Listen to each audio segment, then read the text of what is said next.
नमस्कार दोस्तों, स्वागत है आप सभी का एक बार फिर से आपके अपने YouTube चैनल में।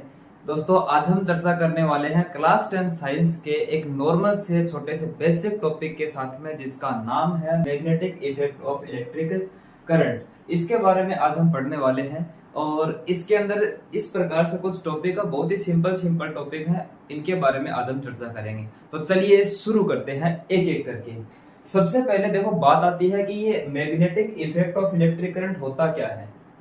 आप पीछे की क्लासेस के अंदर पढ़ के आ चुके होंगे कि भाई 7th और 8th क्लास में इसका थोड़ा बहुत जिक्र है कि magnetic effect of electric current क्या होता है। सीधी सीधी बात है कि अगर मान लो आपके पास में यहाँ पर एक वायर है यानी तार है, ठीक है, और उस तार को आप बैटरी से या सेल से जोड़ करके और इसके अंदर कोई करंट, विद्युत धारा करंट पास करवा रहे हो, उस कंडीशन में यहाँ पर सबसे पहले एक साइंटिस्ट थे जिनका नाम था हैंस क्रिश्चियन ओरस्टेड। क्या नाम था? Hans Christian Oersted. इन्होंने क्या देखा कि एक वायर जा रहा था, मतलब ये चीजें प्रैक्टिकल, इस चैप्टर के अंदर होने वाले सारे प्रैक्टिकल लगभग ऐसे अंदाजे से तुक्के से ही हुए होंगे। ये हम बोल नहीं सकते इसे, लेकिन अपमान होगा साइंटिस्ट का कि भाई हाँ ऐसे बोल दिया, तुक्के से नहीं, चलो ठीक है। लेकिन एक बात ये कंफर्म है कि ओरस्टेड जब अपने प्रयोग कर रहे थे उस कंडीशन पर टेबल के ऊपर वायर जो सर्किट बना रखा था और उनके पास में एक कंपास रहा करता था। कंपास समझते हो आप, जिसकी सहायता से हम लोग दिशाओं का ज्ञान प्राप्त करते हैं। उत्तर दिशा की तरफ वो चुंबकीय सुई हमेशा रहती है। तो वो कंपास की सुई वहां पर रख दी और जो विद्युत परिपथ था, इलेक्ट्रिक सर्किट था, उसमें से करंट को पास करवा दिया, यानी स्विच को ऑन कर दिया। उस कंडीशन में उन्होंने क्या देखा, इस तार के पास में जो अपनी सुई रखी हुई थी, जो हमेशा और हमेशा एक पर्टिकुलर डायरेक्शन में ही रहती थी, यानी नॉर्थ डायरेक्शन में रहती थी, अचानक से करंट पास करवाने से इसकी डायरेक्शन जो है वो चेंज हो गई। मान लो इस तरीके से डिफ्लेक्ट हो गई, पहले यहाँ पर थी, ऐसे डिफ्लेक्ट हो जाती है वो, ठीक है, उस कंडीशन में, या फिर इस प्रकार से डिफ्लेक्शन हुआ। उनको अचंबा हुआ कि ऐसा हुआ तो हुआ कैसे। हुआ ऐसे कि बाद में पता चला उनको कि हाँ हमने अभी अभी क्या किया था, स्विच को ऑन किया था, चलो बंद करके देखते हैं। तो बंद किया, उस कंडीशन में भी वहां पर डिफ्लेक्शन हुआ और उसके बाद में दोबारा चालू किया, डिफ्लेक्शन, बंद किया, डिफ्लेक्शन, चालू बंद, चालू बंद, चालू बंद, इस तरीके से करते रहे वो।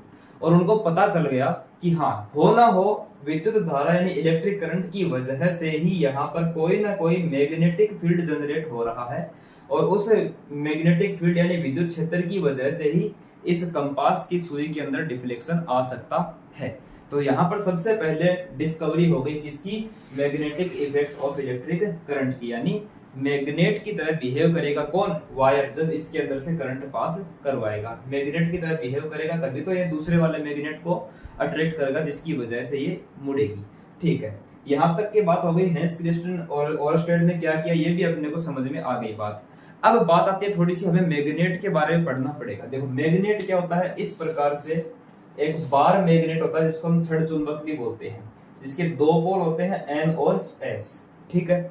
और बताया जाता है कि जो मैग्नेटिक फील्ड लाइन होती है वो यहाँ से इमेजिनरी लाइन होती है जो नॉर्थ पोल से निकलती है और साउथ पोल में इंटर होती है। इस प्रकार से मैग्नेटिक फील्ड लाइन होती है, ठीक है। और अंदर की तरफ देखें तो यह साउथ से नॉर्थ की तरफ जाती है और एक क्लोज पाथ बनाती है, यानी बंद परिपथ बनाती है। ये कभी भी ब्रेक नहीं होती, एकदम लूप की तरह होती है, सर्कुलर होती है, लेकिन दिखती नहीं है, यानी कि इमेजिनरी लाइन होती है। इनकी कुछ प्रॉपर्टी भी होती है कि पहली नॉर्थ से निकलती है, दूसरी साउथ में एंटर होती है, तीसरी बंद लूप बनाती है, ठीक है। और इनकी जो डेंसिटी है वो इस बात को रिप्रेजेंट करती है कि वहां पर कितना मैग्नेटिक फील्ड है। अगर ज्यादा मैग्नेटिक फील्ड लाइन किसी एक जगह पर है तो इसका मतलब है वहां पर ज्यादा मैग्नेटिक फील्ड है, थोड़ी बहुत लाइन है तो थोड़ा बहुत मैग्नेटिक फील्ड है, ठीक है। ये मैग्नेट की तरह हो गया, इसकी बात यहाँ तक कन्फर्म होती है। फील्ड लाइन समझ में आ गया, इनकी प्रॉपर्टी मैंने आपको बता दी। एक चीज और बतानी है यहाँ पर, एक मैग्नेटिक फ्लक्स की बात आती है, ठीक है। मैग्नेटिक फ्लक्स ये क्या होता है, इसके बारे में बात यह है कि अगर मान लो आपके पास में कोई सरफेस एरिया है इस प्रकार से, ठीक है, और मैं मान लो ये अपना मैग्नेट है, इस मैग्नेट को और इसके नजदीक लेके जाऊंगा। इस मैग्नेट से क्या निकल रही है, बहुत सारी मैग्नेटिक फील्ड लाइन निकल रही है। जैसे ही मैं इस मैग्नेट के नॉर्थ पोल या साउथ पोल को इसकी तरफ करूंगा तो ये मैग्नेटिक फील्ड लाइन किससे होकर के गुजरेंगी, इस सरफेस एरिया से होकर के गुजरेंगी। अब अगर मैं दूर रखता हूं इस मैग्नेट को, बहुत दूर रखता हूं, तो इसका मतलब क्या हुआ, इसका मतलब इससे निकलने वाली कुछ लाइन तो इधर चली गई और कुछ नीचे की तरफ चली गई। कोई बाई चांस दो चार जो मैग्नेटिक फील्ड लाइन है वो इसके अंदर से गुजर सकती हैं, लेकिन जैसे मैं इस बार मैग्नेट को पूरा का पूरा इसके नजदीक लेके जाऊंगा और वो भी अचानक से, तो क्या होगा बताइए, इससे निकलने वाली मैग्नेटिक फील्ड लाइन जो वो सारी की सारी इससे होकर के गुजर सकती हैं। जितना नजदीक लेके जाऊंगा उतनी ज्यादा इसके अंदर से एरिया में से मैग्नेटिक फील्ड लाइन गुजरेगी। तो ये जो number of field line passing through a particular area is called magnetic flux. In magnetic field lines को ही हमें फ्लक्स बोलते हैं जब ये किसी पर्टिकुलर एरिया से गुजर रही होती है। ठीक है, ये मैग्नेटिक फ्लक्स की बात हो गई। मैग्नेटिक फील्ड लाइन मैंने आपको समझा दिया।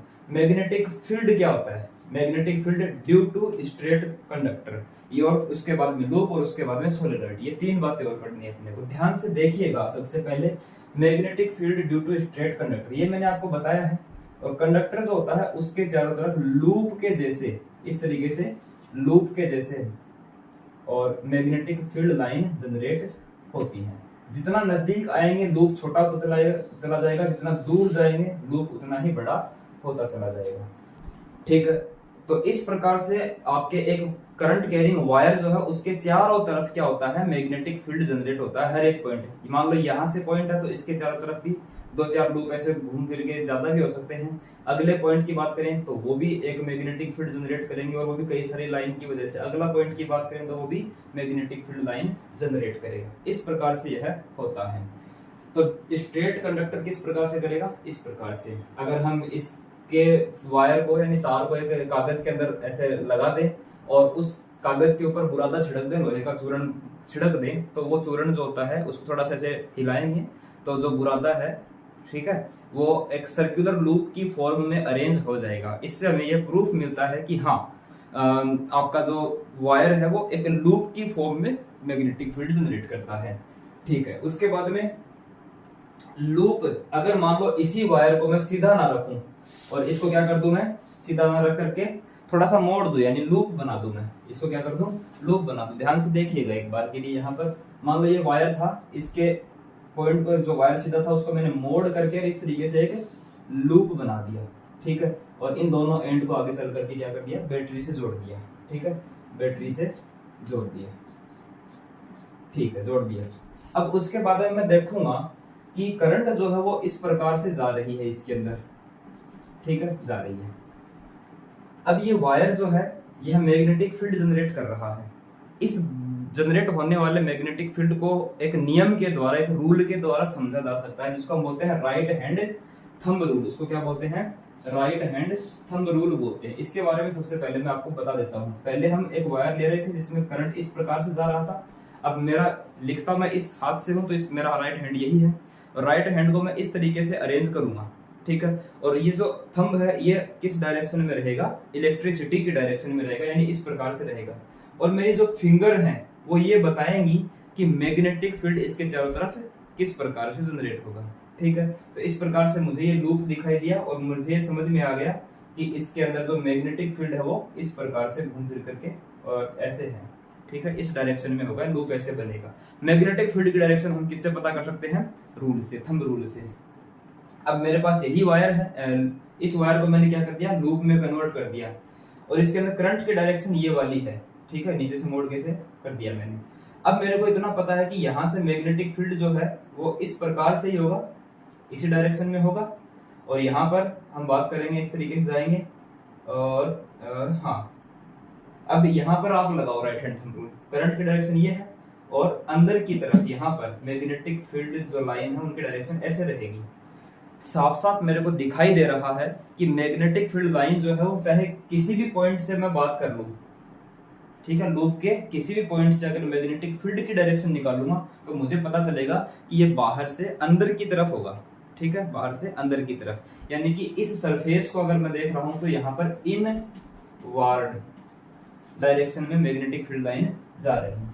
ठीक है, एक बात बताओ, मैंने जैसे आपको यहाँ पर एक मैग्नेट बताया था उस टाइम मैंने क्या बोला था कि मैग्नेट के साउथ पोल के अंदर मैग्नेटिक फील्ड लाइन इंटर होती है, और मैं इस लूप के पीछे की तरफ जाकर के देखूं तो मुझे पता चलेगा कि वो लाइन मेरी तरफ ही आ रही है, यानी बाहर निकलती हुई। और इधर से देखूं तो अंदर की तरफ जाती हुई दिखेंगी। यही कंडीशन है, यहाँ से इधर से देखूंगा तो अंदर की तरफ और इधर से देखूंगा तो बाहर की तरफ आती हुई मैग्नेटिक फील्ड लाइन दिखेगी मेरे को। इसका मतलब ये हो गया कि लूप जो है उसके अंदर अगर करंट हम जहां से देख रहे हैं वहां से अगर करंट ये क्लॉकवाइज है तो वह पोल बाहर देखने से अपने को साउथ पोल दिखेगा। और वही पोल अगर मैं आपको ये बोल दूं कि करंट की डायरेक्शन इस प्रकार से है एंटी क्लॉकवाइज, तो वो मेरे को क्या दिखेगा, नॉर्थ पोल की तरह बिहेव करेगा वो। ठीक है, तो एक लूप जो होता है वो मैग्नेट की तरह बिहेव कर सकता है। अगर मैं इसी लूप को एक साथ में कई सारे लूप ऐसे बना करके और इसकी एन टर्न बना दूं, ठीक है, इस तरीके से इसकी एन टर्न मैंने बना दी, तो इससे क्या होगा, इससे आप देख सकते हो कि डायरेक्शन सब में करंट की एक रहेगी और एक जो है वो एन और दूसरा क्या बन जाएगा, एस बन जाएगा। एस कौन सा बनेगा, जिधर से करंट की डायरेक्शन क्या होगी, क्लॉकवाइज होगी, क्लॉकवाइज होगी, वो क्या बनेगा, एस पोल बनेगा और दूसरा क्या बन जाएगा, एन पोल बन जाएगा। यहां तक की बात बिल्कुल सिंपल है, सरल है।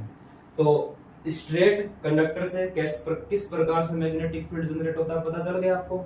और इसके बाद में एक लूप अगर हो तो लूप से किस प्रकार से मैग्नेटिक फील्ड जनरेट होगा ये भी पता चल गया अपने को। सोलेनोइड ये क्या होता है, अगर हमें करंट कैरिंग जो लूप होते हैं, करंट कैरिंग कंडक्टर होते हैं, उनको एक लूप की फॉर्म में अरेंज करते और एन टर्न उसकी बनाते और उसको एक पाइप के जैसी यानी कि सिलेंडर की फॉर्म में अरेंज करते, तो जो बनने वाली डिजाइन है उसी को हम क्या बोल देते हैं, सोलेनोइड बोल देते हैं। और इसको हम करंट पास करवाने के लिए किससे जोड़ेंगे, फिर बैटरी या सेल से जोड़ेंगे हम। ठीक है, ये क्या बन जाता है, सोलेनोइड। सोलेनोइड क्या होता है, सोलेनोइड जब हम करंट कैरिंग जो कॉपर वायर होता है उसको अरेंज करते हैं एक सिलेंडर की फॉर्म में, तो वह क्या बन जाती है, सोलेनोइड बन जाती है, जो कि एक बार मैग्नेट की तरह ही बिहेव करती है। उसका भी एक एन पोल होता है और उसका भी एक एस पोल होता है। ठीक है, यहां तक की बात समझ में आ गई हो तो हम चलते हैं आगे। Left hand rule. Left hand rule को समझने से पहले आपको यह पता होना चाहिए कि एम्पियर ने ऐसा क्या बता दिया। ठीक है, एम्पियर के बारे में थोड़ा बहुत मैं आपको बताता हूं। आंद्रे मेरी एम्पियर इनका नाम था।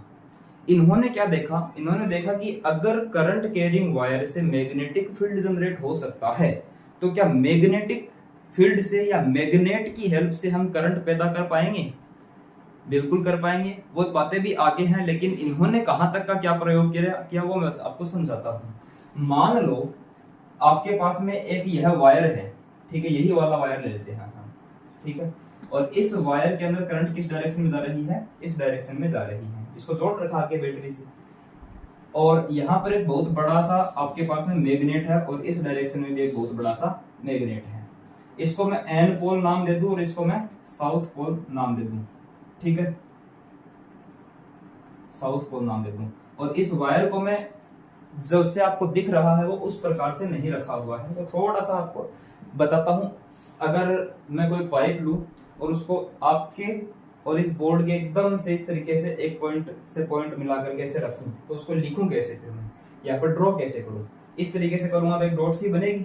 तो इसको लिखने के लिए मैं क्या करूंगा, इसको थोड़ा सा ऐसे साइड से देखता हूं तो मुझे ऐसा लगेगा कि हाँ ये वाला हिस्सा उधर पीछे की तरफ और ये वाला हिस्सा अपनी तरफ है, ठीक है, ये वाला हिस्सा उधर है और ये वाला हिस्सा आपकी तरफ है, नो प्रॉब्लम। और इसके अंदर करंट जा रही है आपकी तरफ से और इस बोर्ड की तरफ जा रही है। इतनी बात क्लियर होगी। आपको पता है कि magnetic field line north pole से निकलती है और किस में जाती है, साउथ पोल में इंटर होती है, ये लो, ठीक है, ये मैग्नेटिक फील्ड है आपका। अब देखिएगा ध्यान से, जैसे ही एम्पियर ने ये एक एक्सपेरिमेंट किया था, इसको ऐसे तार से लटका दिया था इस तरीके से, है ना, इस तरीके से लटका दिया इसको और इसमें करंट पास कर रहा है, उधर और इधर आपके एन और एस पोल लगा दिए थे। फिर उन्होंने देखा कि इसके अंदर जैसे स्विच ऑन किया, करंट पास हुई तो इसके ऊपर एक फोर्स लगा और फोर्स लगने की वजह से ये थोड़ा सा क्या हुआ, अपनी मेन पोजीशन से थोड़ा डिस्प्लेस हो गया।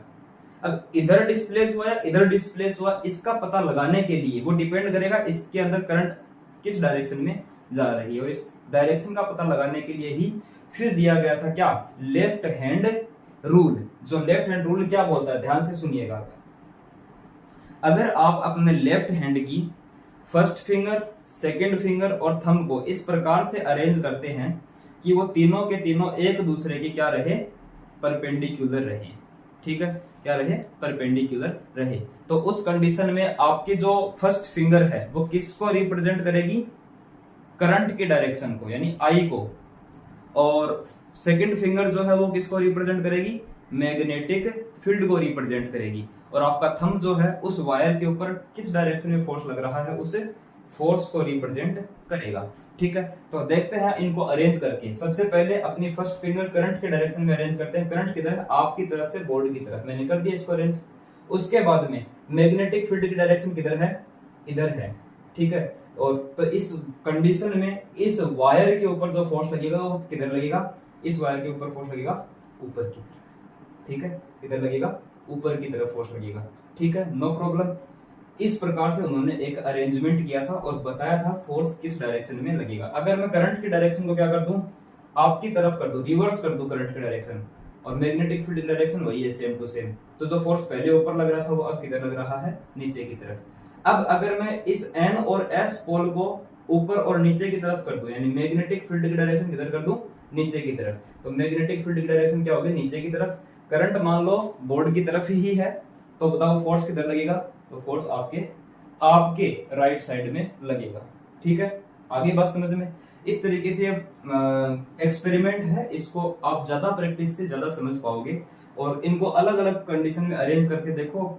हाथों की अंगुलियों की जो कंडीशन है वो हमेशा परपेंडिकुलर रहनी चाहिए, ऐसे या फिर ऐसे कैसे नहीं करनी, आपको एकदम परपेंडिकुलर रखनी है, तभी जाकर के आप इसको सही कर पाओगे। ठीक है, ये तो एम्पियर ने क्या बताया, एम्पियर ने बताया मैग्नेटिक फील्ड में अगर करंट कैरिंग कंडक्टर रख दिया जाए तो उसके ऊपर क्या लगेगा, एक फोर्स लगेगा। और उस फोर्स की डायरेक्शन पता करने के लिए कौन सा रूल है, left hand rule, Fleming's left hand rule. इसको किसने दिया था, फ्लेमिंग ने। तो इसको क्या बोलते हैं, फ्लेमिंग्स लेफ्ट हैंड रूल बोलते हैं। इतनी बात समझ में आ गई। राइट हैंड थंब रूल और लेफ्ट हैंड थंब रूल बता दिया। एम्पियर ने आपको क्या बताया था फोर्स के बारे में, वो मैंने आपको बता दिया। फिर एक साइंटिस्ट आते हैं जिनका नाम था माइकल फेराडे। क्या नाम था, माइकल फेराडे। तो माइकल फेराडे ने ऐसा क्या कर दिया जिससे पूरे फिजिक्स के अंदर एक भूचाल आ गया था। कैसे, यानी कि इलेक्ट्रिसिटी बनाने के लिए सबसे पहले अपने को डिपेंड रहना पड़ता था किसी और चीज के बाद में। इन्होंने फिर ऐसे कुछ जुगाड़ बैठाए जिसकी वजह से और केवल मैग्नेट की हेल्प से आप लोग इलेक्ट्रिसिटी जनरेट कर पाते हैं। क्या है वो सिस्टम, वो देखते हैं सबसे पहले। ये जो एम्पियर है, जो है एम्पियर का लॉ, ठीक है, इसकी हेल्प से आप लोग मोटर को पढ़ते हैं। मोटर किस प्रिंसिपल पे काम करती है, एम्पियर के इस प्रिंसिपल पर। और जनरेटर किस प्रिंसिपल पे काम करता है, तो फेराडे के इलेक्ट्रोमैग्नेटिक इंडक्शन पर काम करता है। ठीक है, ठीक है, यहाँ पर मैंने लिखा भी है। यहाँ पे देखो, मोटर किस प्रिंसिपल पे काम करेगी, magnetic effect of electric current पे। और जनरेटर किस इफेक्ट पे काम करते हैं, किस प्रिंसिपल पे काम करते हैं, तो हम बोलेंगे इलेक्ट्रोमैग्नेटिक इंडक्शन। जो प्रिंसिपल है आपका, उस प्रिंसिपल पे जनरेटर काम करता है। उनके बारे में भी पढ़ेंगे। मेरे ख्याल से यह वीडियो कुछ ज्यादा ही हो रहा है, देखते हैं इसको। और अब इसको थोड़ा और आगे बढ़ाते हैं। ये फेराडे रूल समझो आप। सबसे पहले फेराडे ने क्या बताया, ध्यान से सुनिएगा। फेराडे ने यह बोला कि अगर करंट से मैग्नेटिक फील्ड जनरेट हो सकती है तो क्या हम भारी भारी मैग्नेट लगा करके और मैग्नेटिक फील्ड में चेंज करके क्या करंट बना सकते हैं? बिल्कुल बना सकते हैं। इन्होंने देखो क्या किया था, एक लिया था इन्होंने सबसे पहले एक बार मैग्नेट। ठीक है, कोई दिक्कत नहीं है। इसको मैं ये करता हूँ, एन इधर करता हूँ और एस इधर करता हूँ। ठीक है, और फिर इन्होंने एक ऐसी कोइल ली, उसमें बैटरी नहीं लगाई, क्योंकि बैटरी लगाते हैं तो क्या बन जाएगा, सोलेनोइड बन जाएगा।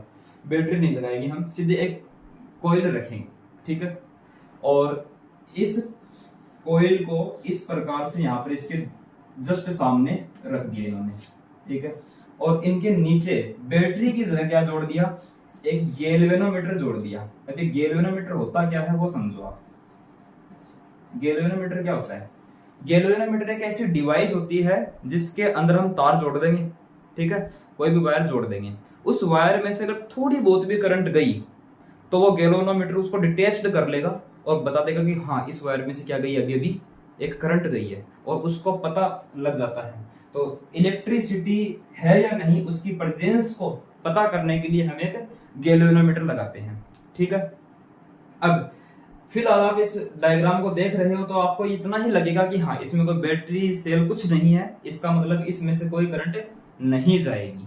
ठीक है, जब उन्होंने इस मैग्नेट को इसकी मेन पोजीशन से थोड़ा इसकी तरफ मूव करवाया, वो थोड़ा फास्टली करवाते हैं, मूव करवाया तो आपको ये पता चला कि इसके अंदर से पहले मान लो इस प्रकार से एक तो लाइन इसमें से गुजर रही थी, जैसे मैं इसको पास में लेके जाऊंगा तो कुछ मैग्नेटिक फील्ड लाइन के नंबर बढ़ जाएंगे, और इस कॉइल में से जाने वाली मैग्नेटिक फील्ड लाइन के नंबर बढ़ जाने से इस कॉइल के अंदर अचानक से एक करंट जनरेट होती है, हल्की होती है, थोड़ी सी होती है, वो ज्यादा नहीं होती, लेकिन एक करंट जनरेट होती है और उसको एक गैल्वेनोमीटर डिटेच्ड कर लेता है, पता लग जाता है। यानी कि ये फेराडे ने एक्सपेरिमेंट किया होगा कि कॉइल के पास में ऐसा रखने के बाद में उसको हिलाने से क्या हुआ, इसमें अपने अचानक से करंट जनरेट हो गई, उसको महसूस हुई गैल्वेनोमीटर को। ठीक है, तो फिर उन्होंने सोचा कि ये कैसे हुआ, इसको मैग्नेट को हिलाने से हुआ, दोबारा हिला के देखते हैं, दोबारा पीछे की तरफ किया, दोबारा से डिफ्लेक्शन हुआ, लेकिन वो इस बार पीछे ले जाने की वजह से दूसरी तरफ हुआ था डिफ्लेक्शन। इसका मतलब ये भी पता चल गया कि इस मैग्नेट को इस डायरेक्शन में ले जाने पर जो करंट बनेगी उसकी एक डायरेक्शन भी होगी, दूसरी तरफ ले जाने पर करंट की डायरेक्शन भी चेंज होगी, अपोजिट हो जाएगी। और फिर उसने लगातार ऐसे इसको मूव करवाते रहे, जिससे कि उनको थोड़ी देर के लिए ऐसे खेलने में आनंद भी आया होगा। बाकी ये पता चल गया कि हाँ मैग्नेटिक फील्ड लाइन को कॉइल में से गुजार के और उसको डायरेक्शन को चेंज करते रहेंगे तो मैग्नेटिक फील्ड जनरेट हो जाएगा। जैसे इसको रेस्ट में ले आए, करंट गायब। करंट लाने के लिए इसको क्या करना पड़ेगा, लगातार मोशन में लाना पड़ेगा। ठीक है, इस प्रकार से यह जो प्रिंसिपल है इसको क्या बोला गया, इलेक्ट्रोमैग्नेटिक इंडक्शन। क्यों बोला गया, क्योंकि मैग्नेटिक फील्ड की वजह से इलेक्ट्रिसिटी बनाई जा रही है, और वो बनाई जा रही है इसलिए यानी इंड्यूस की जा रही है, उसको इंड्यूस्ड करंट बोला गया। ठीक है, प्रेरित धारा बोला गया। तो इलेक्ट्रोमैग्नेटिक इंडक्शन नाम कैसे पड़ा, समझ में आ गया, मैग्नेट की वजह से और इंड्यूस्ड करंट पैदा हुई है, इसलिए इलेक्ट्रिसिटी पैदा हुई है, इलेक्ट्रोमैग्नेटिक इंडक्शन इसका नाम पड़ गया। और इसी प्रिंसिपल पर आगे चल करके मोटर बनाएगी जिसके अंदर भी ऐसे कॉइल होंगी और उसके अंदर लगातार मैग्नेटिक फील्ड क्या रहेगा, चेंज होता रहेगा, जिसकी वजह से जनरेटर बनता रहेगा, यानी करंट बनती रहेगी, और उस करंट को हम इंड्यूस्ड करंट बोलते हैं। तो जनरेटर और मोटर किस किस प्रिंसिपल पर काम करते हैं ये मैंने आपको समझाया। अगर यहाँ पर आंद्रे मेरी एम्पियर और माइकल फैराडे नहीं होते तो आज हम मोटर और जनरेटर को नहीं देख पाते, और ये जो पंखे कूलर की सुविधाएं हम देख रहे हैं ये हमें नहीं मिल पाती। ठीक है, आज के वीडियो में एक बार के लिए इतना ही रखते हैं। नेक्स्ट वीडियो के लिए आपको तैयार रहना, जिसके अंदर हम मोटर और जनरेटर के बारे में डिटेल से पढ़ने वाले हैं। इंटरेस्टिंग चैप्टर है, टॉपिक है, और उम्मीद करता हूँ ये बातें आपको थोड़ी अच्छी लगी होंगी, समझ में भी आई होंगी, और कुछ फायदा अगर आपको मिला है और यहाँ तक आपने वीडियो को देखा है तो वीडियो को एक लाइक जरूर कर दें। अपने दोस्तों के साथ इसको शेयर भी कर सकते हैं ताकि उनको भी इंफॉर्मेटिव वीडियो की जानकारी लगातार मिलती रहे। और चैनल को सब्सक्राइब करने से और बेल आइकन को दबाने से आपके पास नेक्स्ट वीडियो का नोटिफिकेशन अपने आप ही मिल जाएगा। तो मिलते हैं अगले वीडियो में, तब तक के लिए धन्यवाद। जय हिंद।